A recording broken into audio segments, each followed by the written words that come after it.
it's a meme now, but I love Comic Sans. And I feel like now my writing looks like Comic Sans, and I absolutely hate it.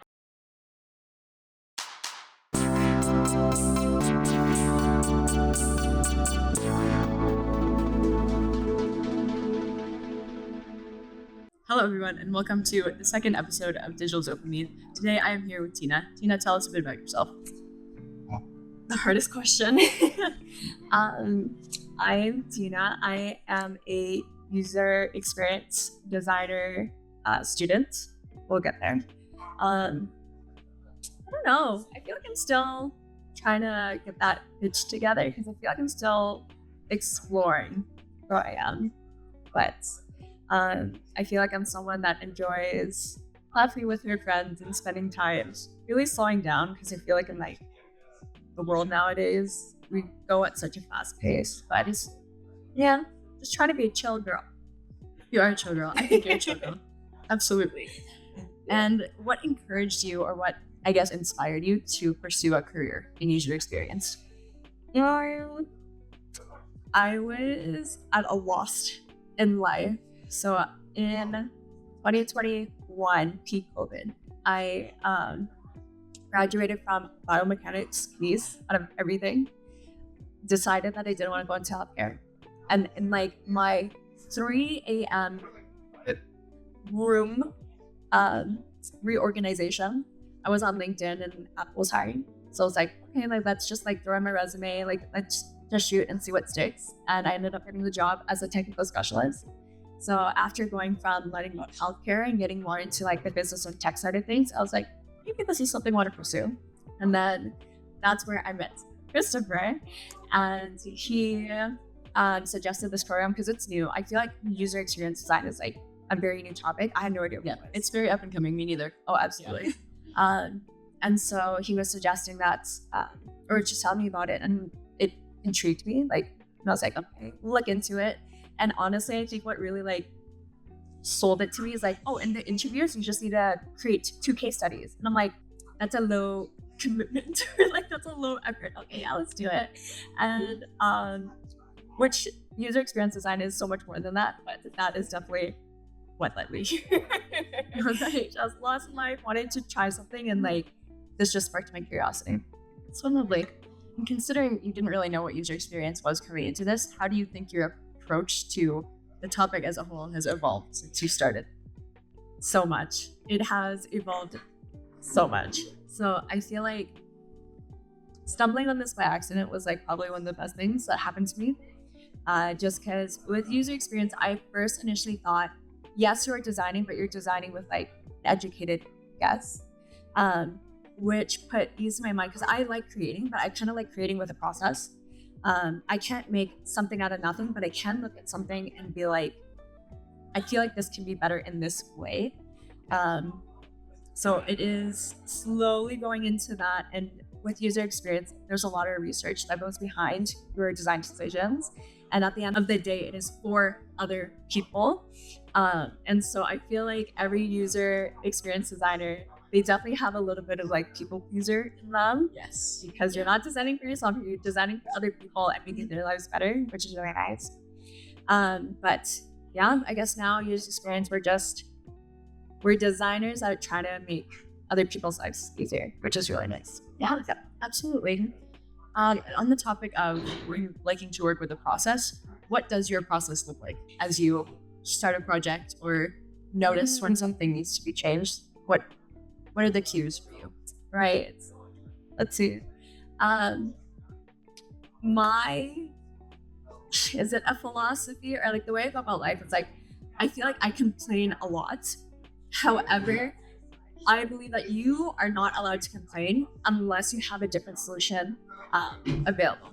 Because if you're just complaining, you're just feeding more negative energy into the world. So it's like, what value do you have doing that other than making yourself like have a negative energy and also giving other people that negative energy? Yeah. So yeah, it starts with there. It starts identifying the issue, realizing that like this can be better, and then from there, just letting your letting your users take the lead. So identifying their problem, and then with whatever data you get from the users, just verifying it, because like because I complain about it doesn't mean everyone complain about it. And then from there you just pick up and go. Right? But yeah, that's how I start. But process wise, I feel like I'm still figuring that out as well. Yeah. It's good. In terms of staying productive, oh my god, are there any techniques that you use to keep yourself on track during projects? I feel like since basically 100% of our projects have been group projects, I feel like having your group stay accountable and like be accountable for each other. So at the beginning, if you made a promise to your group members that you'll do something, that you make sure you do it. I feel like you definitely need to sprinkle in those like brain rot times, or like giving yourselves the break that you need. Because if you just keep working through the busy and everything, you are going to burn out. And at the end of the day, like that is more detrimental than giving yourself the needed break. Yeah. But yeah, productivity wise, we implemented a timer, like an actual like physical timer that we got off of like Amazon. So every 20 minutes, take a break and then you're good there. Like, that's so handy. It's such a good idea. Yeah. And on the topic of burnout, what advice would you give to someone who's struggling with burnout? With burnout, I feel like everyone needs to get to that point to find out what you really need. Because up until you experience that for yourself, that is the point where you really have to be honest with yourself. And like, you really don't have any other choice than to be honest with yourself when you're in that feeling, to see what you need. And it will take practice. It doesn't like resolve itself after a day. Like you'll kind of recognize at what point you'll experience burnout. And then from there, decide what you need. Yeah, absolutely. That's a really good point. I've never thought of it that way. Just like it kicks in your survival skills. Oh, I was it's like you don't have a choice. You need to take yourself now. And then because you've gone through it before, now you know the steps you need to take to prevent that. Yeah. In terms of managing your work-life balance between being a student, trying to look for UX work, and working at Apple, how does that go? It is hard for sure. My calendar is definitely my best friend. If it's in the calendar, I follow it. I feel like I always admire people that have so much in their plate, but then once you actually do things, then you kind of realize that it's not as hard as it seems. Like I feel like it gets played out so much in your head that's like, oh, like I can never be that person. Like it's just so out of reach, but it's actually not. So I feel like with a strict schedule, and definitely sprinkling in those like moments of like free time, of fun, of recess, it is possible for sure. And I feel like having like such a good support system, like having like all our friends and like the community that we've built together, and everyone's just on that grind. So I feel like we're all in a position where we can relate to each other, and just be there to support each other. And like, because we know each other so well, I feel like we can recognize that in each other's energies. So it's really nice that we'll check in with each other to be like, hey, you're not as like bubbly as you are, I guess. Yeah, you okay? Like, what's fine? But yeah, it's hard. I'm still like working through how to balance everything. But I think that's like a lifelong learning journey. Yeah, it just takes forever. How do you balance everything? Because I don't. Yeah. Short answer, I don't.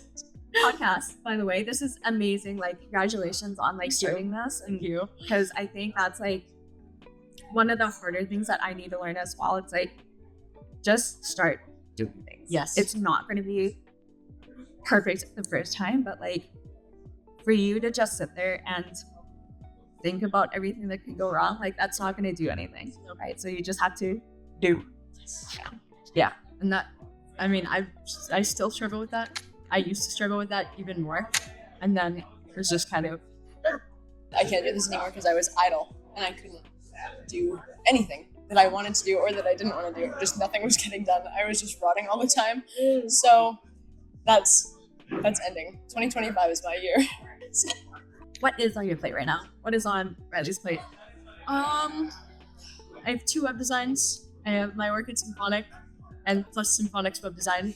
I have the podcast. Yes. I have school.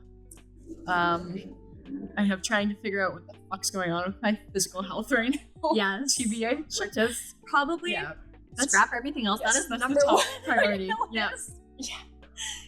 Yeah.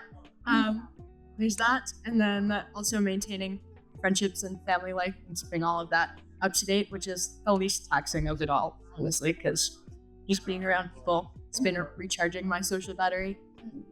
Yeah. Are there any tools that you're using right now that like keeps your life sorted? Because like I think things actually. after a while They all just blend together, and it's like I have to work, but I don't know which work I have to do, and this, so it gets confusing like that sometimes. But I actually found this app that I've been meaning to tell you about because it's designed by people with ADHD, for people with ADHD. Perfect. So good. It's called Timo. Not sponsored. Like the champion on on League of Legends Timo. Maybe how's that spelled? Well, can tell you TEMO. Oh, I will be very wrong. a word. Okay. Yeah. The app is spelled TIIMO. Oh, okay. Yeah, and it's so handy. It sets you up like a deep focus timer where you can just switch to that page and it shows you a big circle of how much time you have left. And you can plan your entire life in there and just block it off as section of time, color code it, whatever floats your boat. So I set my 3 grand goals for the week in Notion, and then I split that up on between each day. Like, what am I going to have time to do on each day? And then from those objectives for each day, I put in actual tasks to this Timo app. And every Sunday night, I do that every Sunday night, or I lose my shit the next week.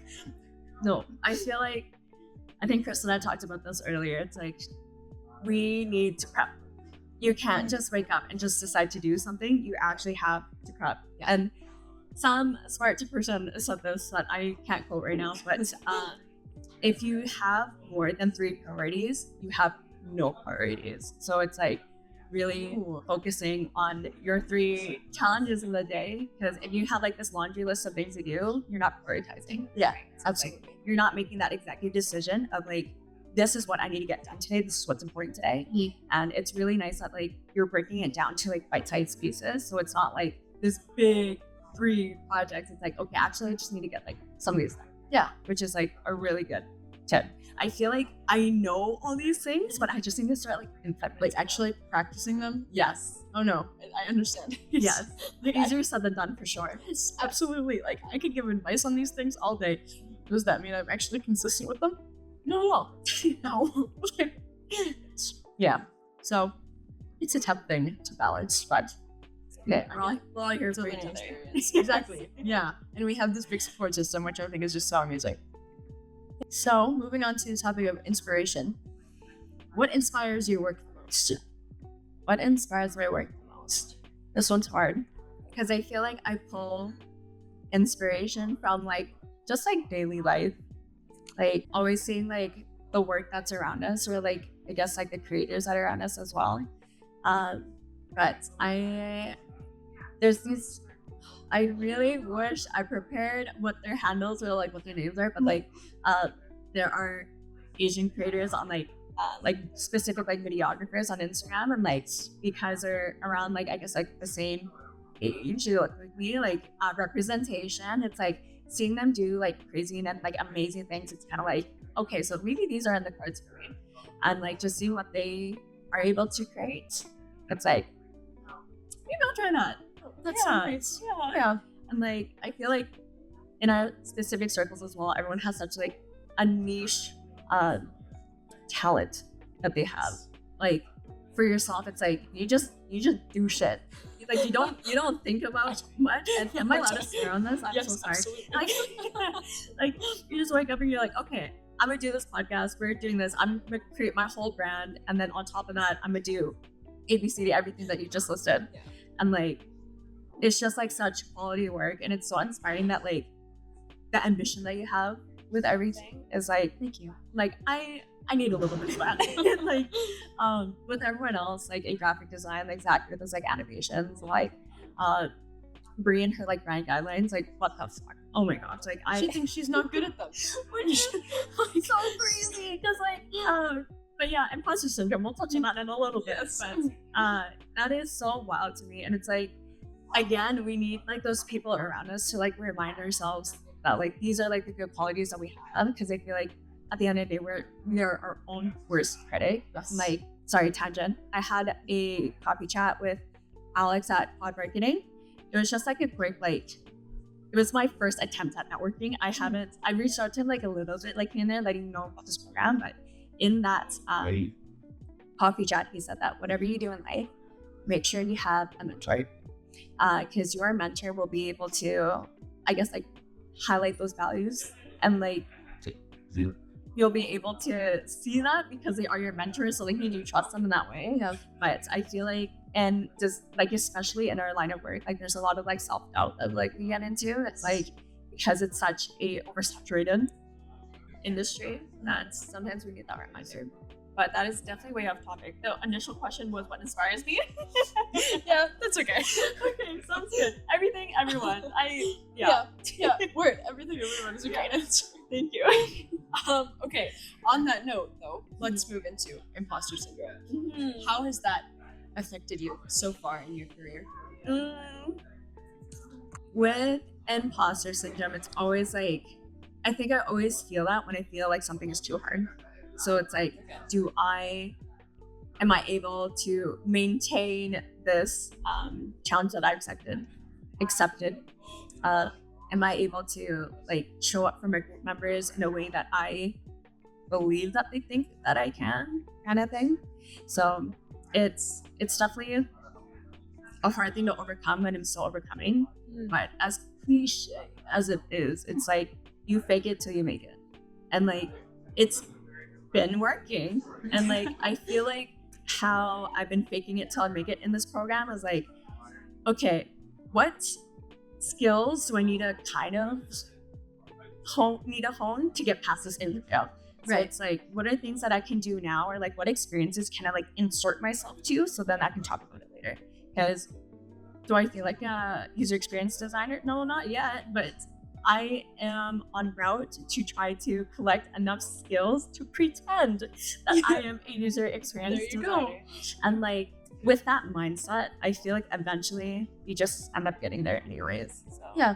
it's a scary feeling to be in, but like I think I texted my boyfriend Matthew this morning, like I'm cosplaying as a kick rally right now, because if anyone adds me on Strava, you'll see that I've been on that grind, and it's just like if you pretend for long enough, you'll end up becoming that person. Yeah. It's like 100 small little building blocks that you put together, and then like eventually you just yeah. So like you don't have to be that person, just pretend. Sure. That's essentially what building habits is. You just pretend to enjoy something for long enough. Yeah. 21 days, I think, scientifically. And then suddenly it's just part of your routine, and you don't have to pretend anymore. It's just part of who you are. Yeah. So, and I feel like it's more fun when you think about it that way. It's like, oh, let's pretend. Let's pretend I can do this today. Exactly. Okay, let's do it. Yeah.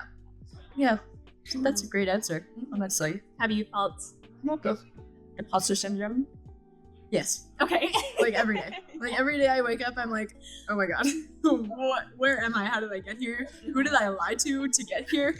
Like, what did I fool? Who did I fool, and how did I do that? Because honestly, in my head, I'm 7. I never aged past 7, and it's hard to kind of accept that people perceive me as a grown woman. Right, because when I'm at home, like I still live with my parents, so I'm still treated like a kid relatively. Right.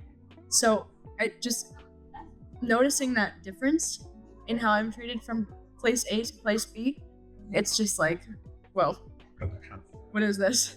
Like, I actually have responsibilities, but I love having responsibilities, and I have since I was actually 7.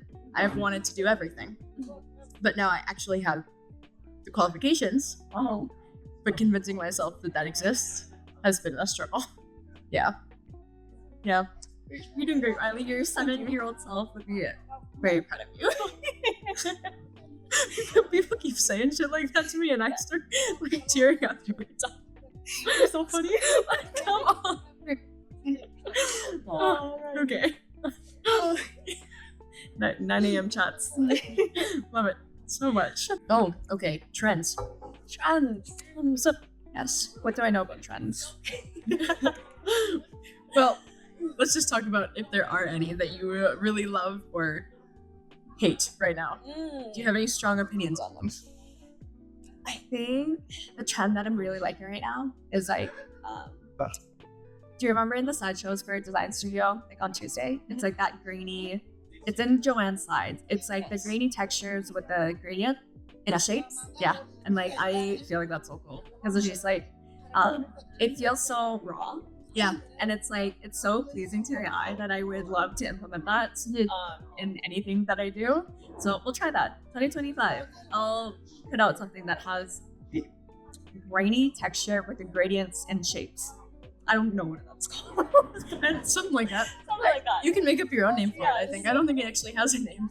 Or like any like gold and minimalism. I feel like there's a whole spectrum that's like coming out. It's like either you're like gold minimalism or you're like maximalism and like all the colors, everything, everywhere, all at once. And it's like, it's really nice to see. But I feel like I'm more attached to the minimalism side because it's like, why do more when you can do less and have the same impact, if not more? Yeah, absolutely.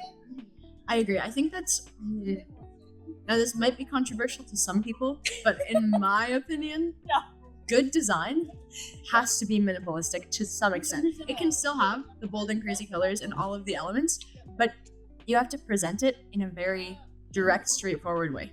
Yeah, it should be as few elements as possible to deliver the biggest message possible, right? So Trim yeah. Trim the excess.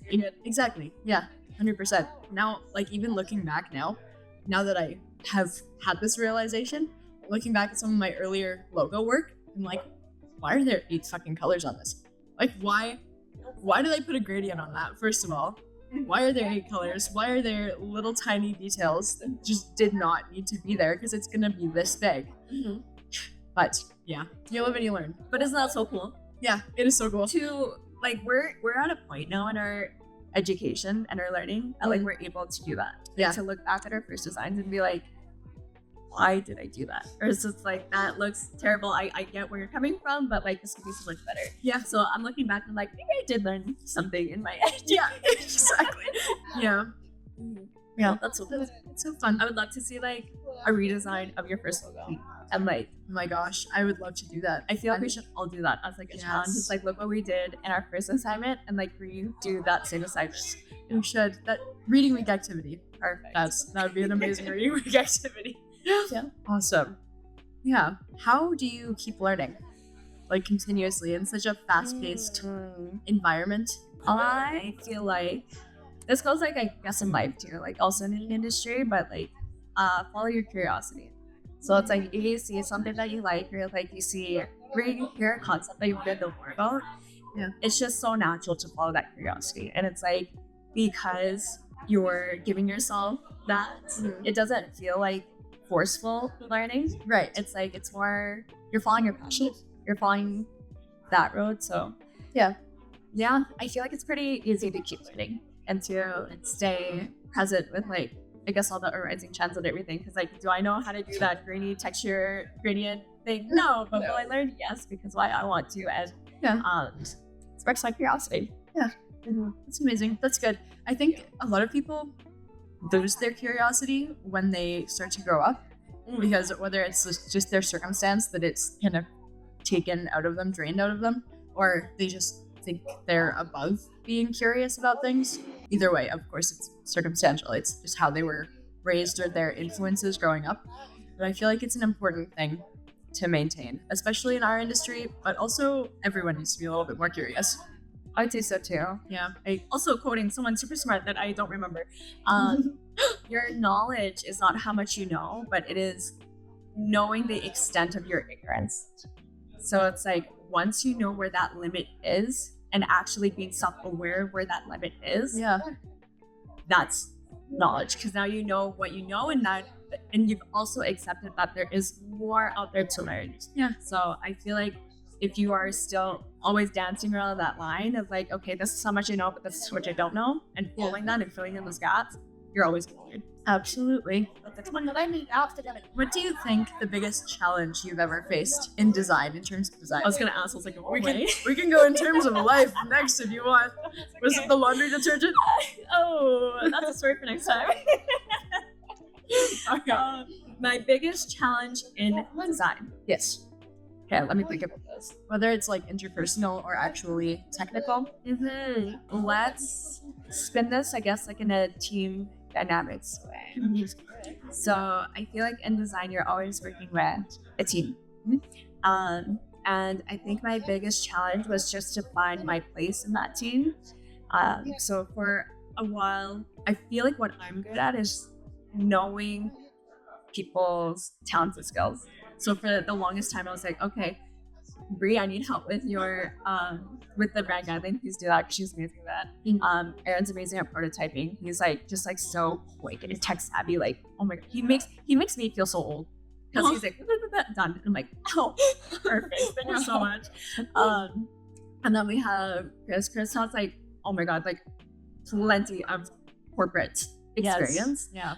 So for him to like look at something like that sounds wrong and like just like create copy or like micro copies for everything, like yeah. So I feel like while I collect other skills and like put them into the places, sometimes I struggle to find where my design skills lay, because I feel like with my path it's a lot more like, I guess, product management rather than design. So I think that's my challenge, is like finding where my niche is. Right. I do feel like it's, I guess, more of that user experience, like identifying the gaps of like processes. Right. Yeah.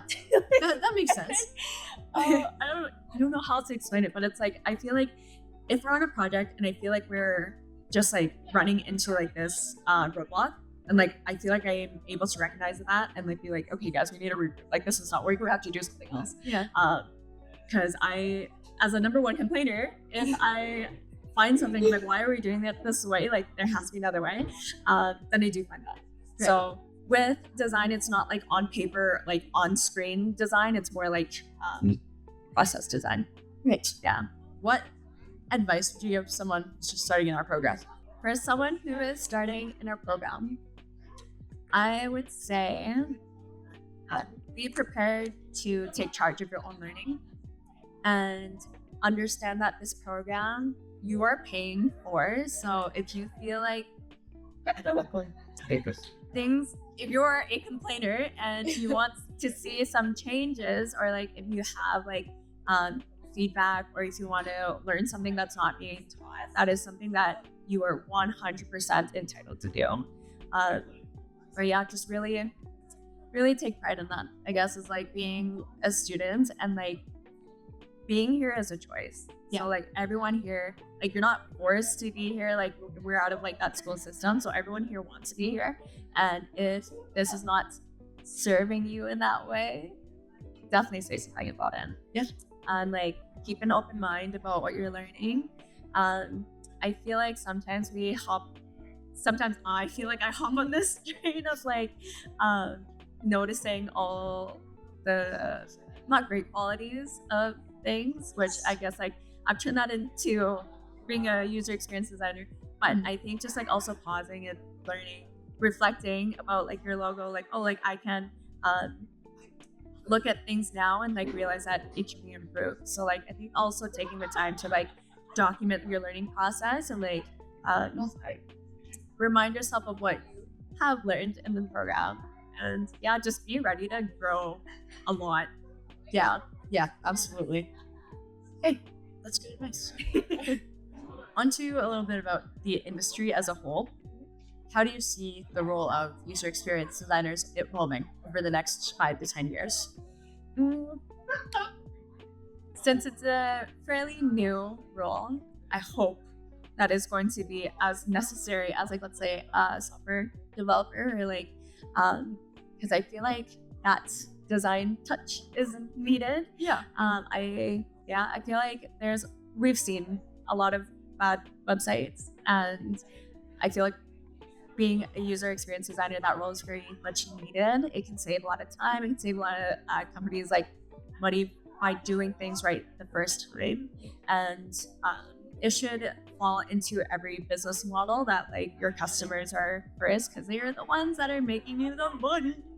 So if you are designing a product that does cater to your customers, then I would feel like a user experience designer is very much necessary in that work process. So keeping my fingers crossed that it's going to be a boom in the industry, as it is now. Yes, I definitely think it will be. I agree. Yeah. And in terms of AI usage, where does AI fit into your process? Because I know everyone kind of uses it in some spots, Right. but it's just always so different. Right. I use AI a lot, and like I use it in a way that it sorts my thoughts. Like sometimes I'll start with like word vomiting all my ideas or like all the things that I'm thinking about. I'll put them in like bullet points, and then I'll ask chat to be like, can you please sort these into like significant themes, or like just to sort my brain out first. If there's anything that I need to be more concise, then I will ask it to help me to do that. I feel like with AI, I haven't really done it for like images or anything, like creating like the graphics that I need, but like I guess more as a starting point. I feel like there's a lot of people that are scared with AI, but honestly, AI is a really amazing tool. And if you are scared about AI, I feel like it's really easy to fall off of like the not improvements of society, but I guess like the trajectory of where we're going with like advancements of I guess our society.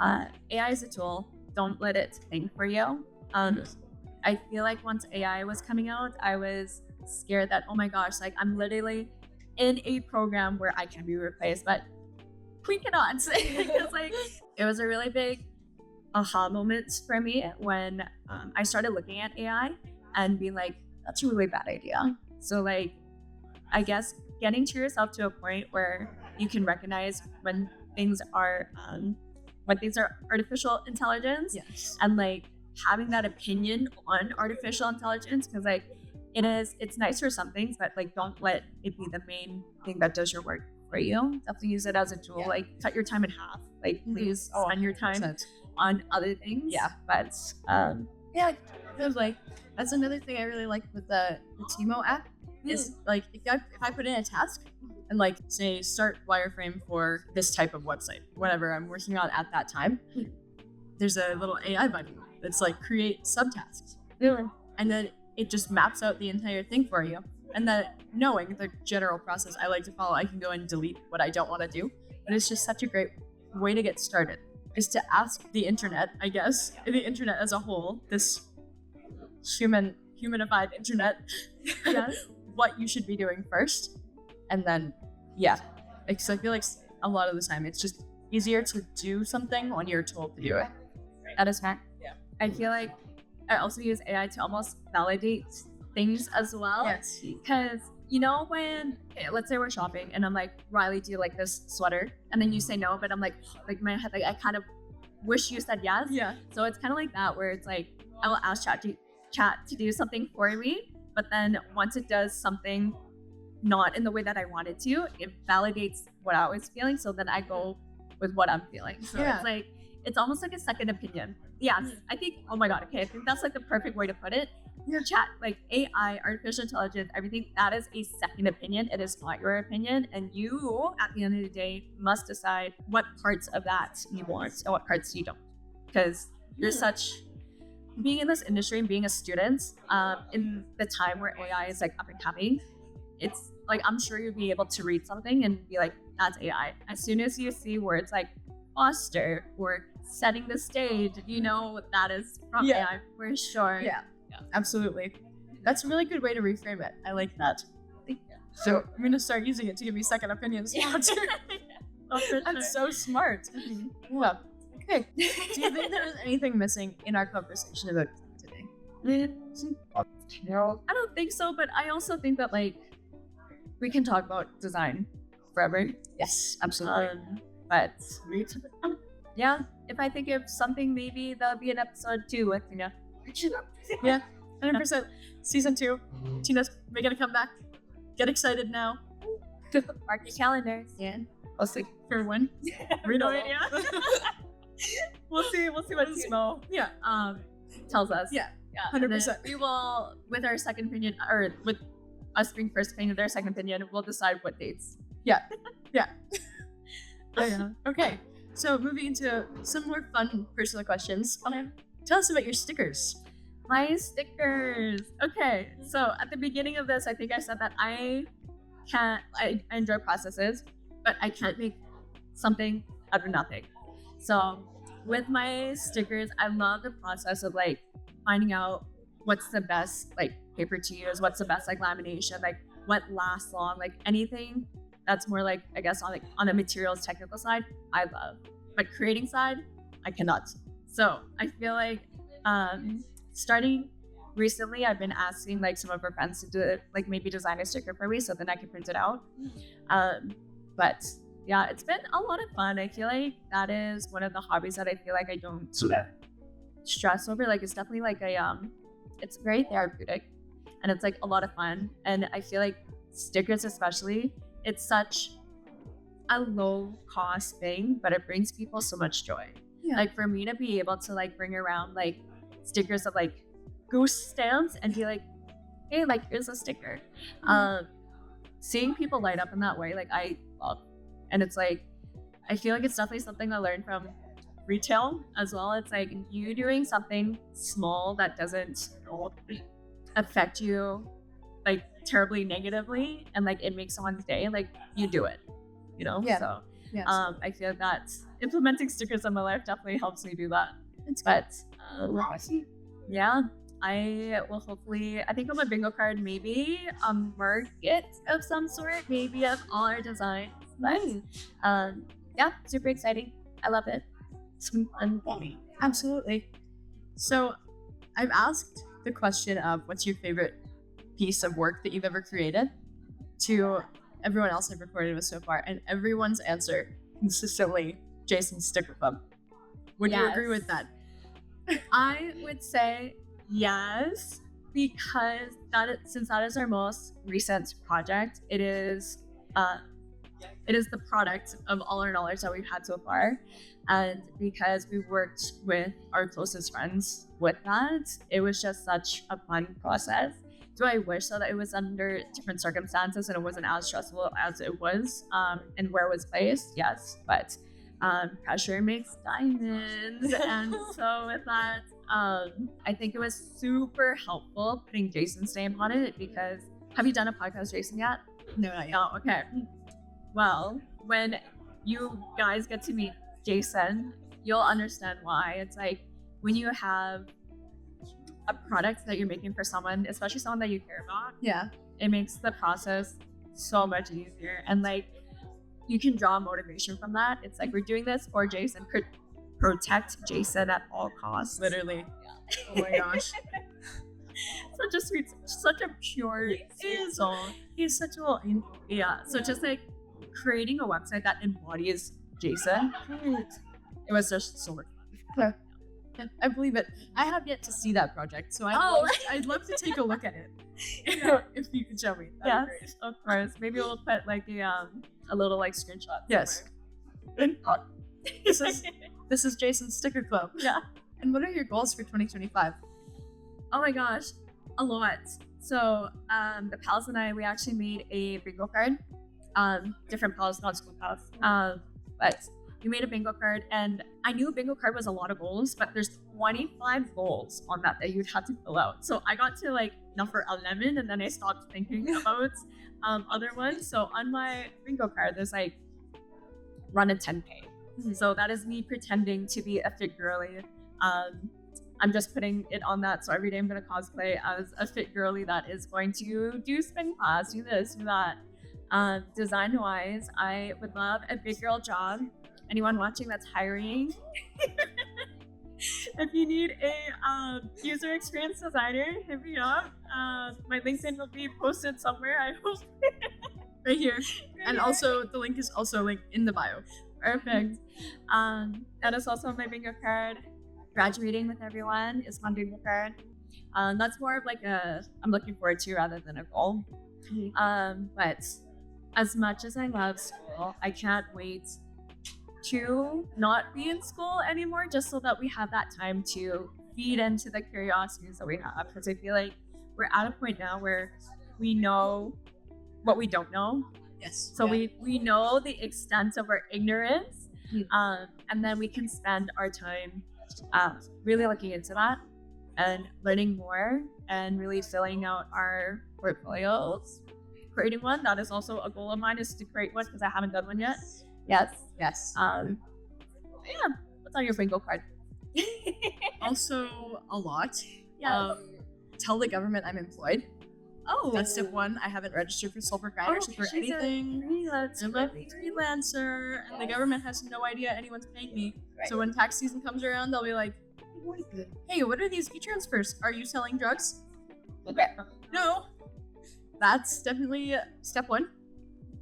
Building my client base. I don't have like a specific number that I want to get to because obviously it's very fluid. If I get another client like Symphonic, who's going to be kind of consistently around, then I'll have limited space to take on others, right? So I have to leave that kind of open, and get on track of my spending habits. That part. Yeah. I feel like, especially neurodivergency, overspending is definitely at Yes. the forefront. Yeah, 100%. Because every time I need something, I'm just gonna go on Amazon and buy it without thinking about it. Any minor inconvenience. Yeah, it's. Can this be solved with a cool gadget? Yes, I can. Yes, it can. Wondered. This would totally be fine without the mics, but did I need them? Of course. Yeah, but things like that, just minor things. Also, getting on top of my health, guys. Number one, my primary goal. Yes. We'll figure that out today in class. This is my mom. This is my school mom. Yeah, you have to stay healthy to be the best you can be. Yeah. So we will all be looking out for Riley's health this year. Thank you. Yeah. Where do you see your digital dopamine going? What are your goals for digital dopamine this year? Currently, I am doing it for myself to learn. Yeah. And if I grow an audience, that's a side bonus.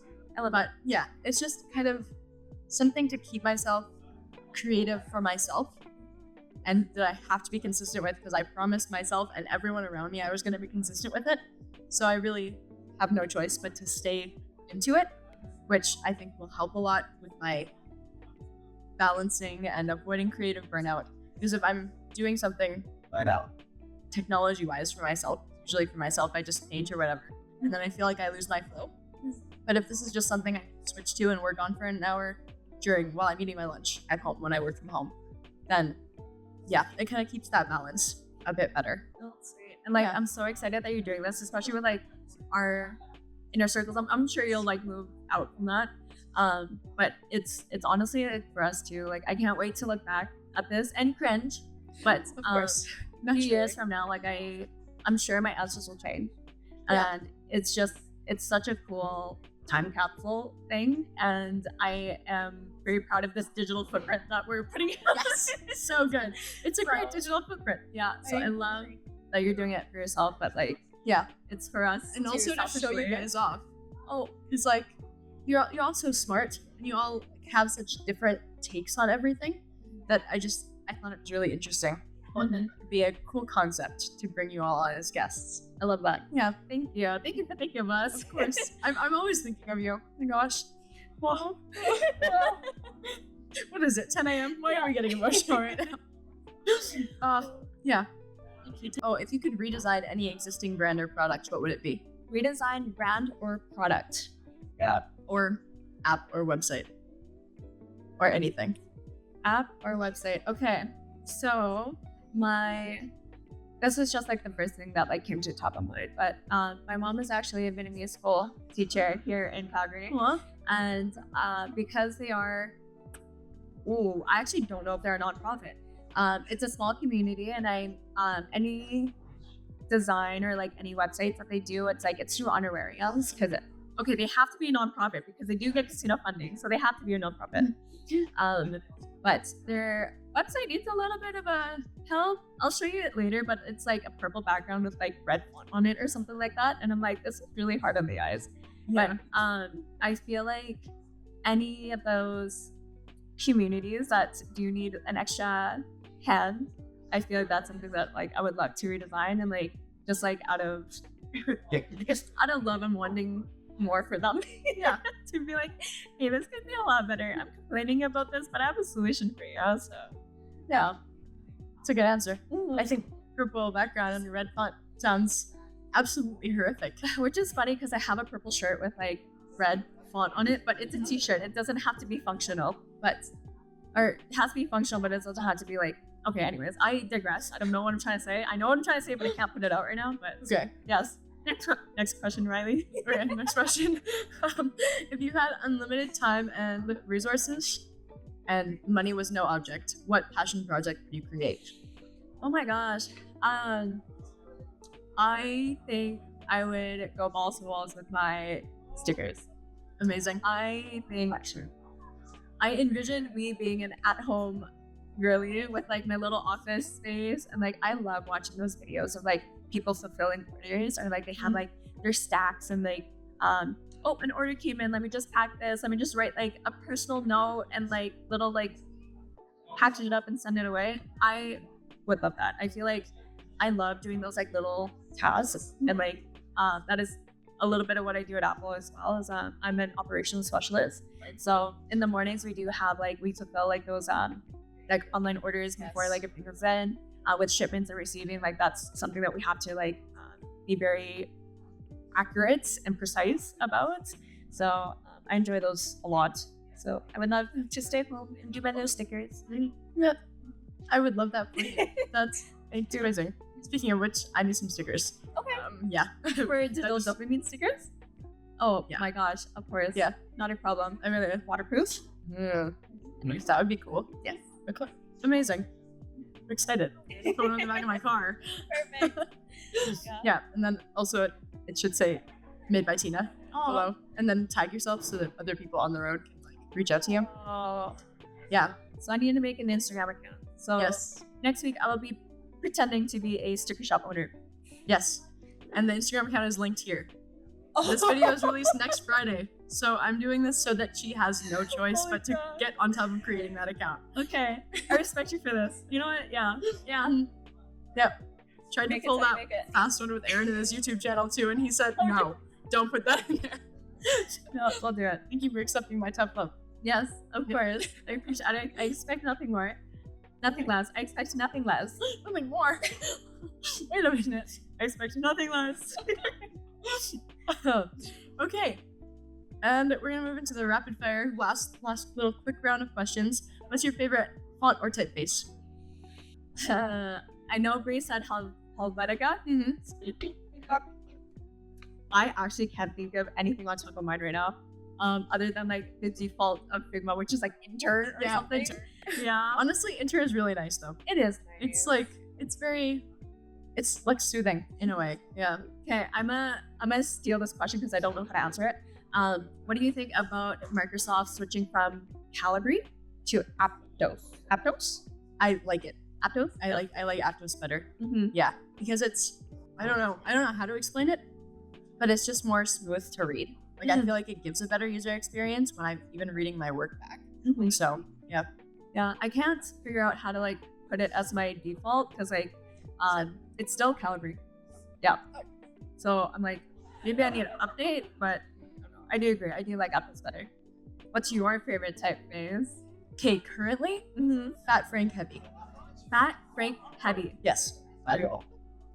Demonstrated right here. It's so nice. It's just blocky, and so it's the one that I use as the primary typeface for the ink skincare brand guideline that I did, like in September. But it's still my favorite because there's something so nice about it. It's a great like poster typeface, and the corners are just like a little bit rounded. It's so nice. I'm a whore for it. For real. I love that for you. So good. Okay, quick side story. And like when I was growing up, when I was little, it sounds so weird because I still feel like I'm still little and still growing up. But like younger Tina, it's a meme now, but I love Comic Sans, and I feel like now my writing looks like Comic Sans, and I absolutely hate it. And like I love the idea of like journaling and like just notebooks, but I just have like a pile of notebooks because every time I start writing something, I'm like, that's Comic Sans. I was like, I don't like that. So then like I rip the page out, and then so everything's digital for me, which is like fitting for the industry, but like Comic Sans. So funny. This is Tina's handwriting. Oh my gosh, this is too. This is Comic Sans. Oh, let us know what you think in the comments. Please hire me. I swear, my my work is better than my handwriting. The handwriting is not a demonstration of the work. The work is much better quality. I promise. Yes. How fast can you make a portfolio? That's a great question. Tina's portfolio is linked in the bio of this video. Okay, that one I have to say no to. I'll say yes to everything else. There's too much pretending. There's too much pretend. You can only pretend so many things at once. That's Yes, fair. Yeah. yes. Okay. Catch me on season 2, maybe. Well, With the portfolio? maybe. Yeah. Yes. Yes. Season 2 is not for another year. Perfect. Catch my portfolio in season 2. I guess you have to stick around till then. Okay. What is your favorite color combination? We literally just trash talk this, but like the the purple and the red is not bad. It's like any like design, like visually, it's just so jarring to the eye. Like, it's Yes. just like anything that disrupts that. It's like you hate it at first, but when you surrender yourself to like those like weird combinations, it's kind of nice. And like when I first colored my hair pink, it was like this vibrant pink, and I wore my cobalt blue sweater, and I was like, I kind of like this. So it's like anything that's like bright and bold, not usually complementing each other, but like almost standing with each other. And so like I like that, standing with each other. I like the way you phrase that. yeah, like one's not overpowering the other, but like they're both like just as like loud. So I like that. I like playing around with those. Lovely. Not conventional, but yeah. If you could work for any company in the world, who would it be? Disney Plus. Lovely. Yes. Okay. Disney Plus, specifically with Isaiah H. Garvin? We'll take him. I don't know. Yeah. But I think, yeah, just like it'd be so cool to work for a company that is in so many different avenues. Like you have like the Disney parks, you have streaming, you have all these movies. It's like, and it's just the nostalgia that comes with it. It's like to work for a company that has such like that has left such a big legacy. Yeah. But also, I think I have to say that. Not that I have to say that. But like, for me to work for corporate Apple, I think that'd be so cool. That to would be so start from cool. like literally like the bottom and work my way up. Oh my god, Silicon Valley, take me in, please. But yeah, I think that'd be amazing. I feel like working at Apple for the past, I guess, 3 years now, I've learned a lot. Yeah. Like a lot of life skills as well. Just because like when you're working for a company that has such a big reputation, and our customers are paying so much money for their products. Because before being an operational specialist, I was a technical specialist, so I was at the Genius Bar, meaning that if there was an issue with your expensive devices, you come see me. So a lot of the customers that come see me, they're already unhappy or like something's wrong. So I guess just like learning how to deal with those customers and like rebuilding that relationship while wearing the Apple on your shirt, like it was such a important role to be. But yeah, I feel like how I handle conflict and how I present conflict and finding those solutions, that is definitely something that I did learn from Apple, and I'm very grateful with that. Yeah, It's amazing. yeah. So get me to corporate. She's watching you. I'd be scared. If I were Apple, I would be scared right now. It's okay. I won't.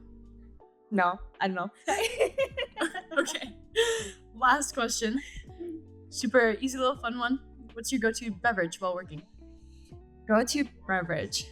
I shouldn't have coffee, but I love coffee. Because I guess like with stimulants and coffee, it's probably really bad for my heart. But I later down the road, I will pretend to be a tea girly. But right now, I'm a very much a vanilla latte girly. As you should be. Yeah. Me as And well. like, I was talking about this with Chris of like how I should do tea because like I think there's just so much more health benefits as well. Absolutely. Like with like matcha or green tea, like Asia's really figured it out. That's the key to longevity and everything. But I literally just got an espresso. So you have to use that. I do. What the hell? It was on sale. What can I say? Yeah. So you need to stop drinking coffee and you're gonna pretend to be a tea girly when? Later. When's later? Because I'll do it with you. Oh, are you a coffee? It's like so heavy, you, like so dependent on the coffee. I'm tweaking if I don't have caffeine in my system. Right. Yeah. Okay. I have calculated that I need to use my Nespresso for 2 months. For 2 months for it to be worth to offset the cost of a $5 coffee a day. So maybe month 3. So maybe March. Okay. Sounds good. March we start slow though. Like we can still have like 2 cups of coffee. Wait, a day or like? Oh, a day. Okay, I'm not like that. Oh. Oh, okay. Because I'm sitting at like 5 cups a day. Like this is like, Riley, no. and I wonder why I feel like shit. Holy crap. Yes. That's funny. I wonder what your body would feel like if you were on no coffee. Like, how would it perform without coffee? I Like, feel like I would be an entirely different person, to be honest. yeah. Like that's kind of what I'm scared about because like the coffee gets me buzzing off the walls and everyone's like, oh, you have so much energy, oh, you're so bubbly. Once I've had 5 cups of coffee, I am like, Have you seen Meet the Robinsons? yes, yeah. Do you know the science teacher that's like, oh, I'm on my 8th cup today, and she lifts up her shirt and she has like 10 coffee patches on her, and she's like, "That's freaked out." Yeah, that's me. Right. Want to picture hair? That's so funny. Yeah. Okay. No, I'm a 1 cup a day girly, but maybe you pretend to be me for a bit and then Okay. get down to 1 cup a day. Yeah. And then once we're at the same level, then we can pretend to be tea girlies together. Okay. Okay. Okay, I'll try. I'll keep you updated. Oh, you know how it goes. Yeah. Or I'll just start growling. Okay. Yeah. I think that'll be fun. Yeah. And the barking. That's also a story for another time. That is. Anyways. That We I need think- like a Portugal segment. Oh, we do. With everyone who's there, that would be so funny. Yeah. That'll be like a 3-hour long podcast. Oh, definitely. That's gonna be split into 2 parts. Yeah. But alas, that is enough dopamine for today. Thank you so much, Tina, for being here. Of course. Thank you for having me. And Tina, go ahead and plug your socials. That the next super hot. Yeah. Yeah. Instagram quickly at TIINA.Lee. With my LinkedIn. Oh, I have no idea. We'll just plug it in. Yeah. This is the LinkedIn URL. It's also in the bio. Yes. Yeah. And this is the sticker shop. Oh, again. Again. So it can't be missed. No. Follow Tina's sticker shop. Order some stickers. Thank you. Yeah. Please do. Yeah. And don't forget to follow digitaldopamine.podcast on YouTube and on Instagram.